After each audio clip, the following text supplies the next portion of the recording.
सुलोचना जब रणभूमि में जाती है तो लक्ष्मण से कहती है, लक्ष्मण तुम अहंकार मत करना कि तुमने मेरे पति को मारा है। लक्ष्मण मेघनाथ युद्ध तो केवल ऊपरी पर्दा था, वास्तव में दो सतियों का सत्य उस महासमर में लड़ता था। अवधपुरी में बैठी है उस तपसी से रण था मेरा, निज पति को रक्षति रखूंगी ये महाकठिन प्रण था मेरा। पर पति तो उसके साथी थे जो पर पत्नी हर लाया था, बस यही एक दुर्बलता ने मुझको ये दिन दिखलाया था।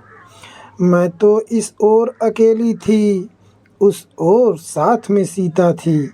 मैं तो इस ओर अकेली थी, उस ओर साथ में सीता थी। इसीलिए परमीला से ये रण उर्मिला सती ने जीता था।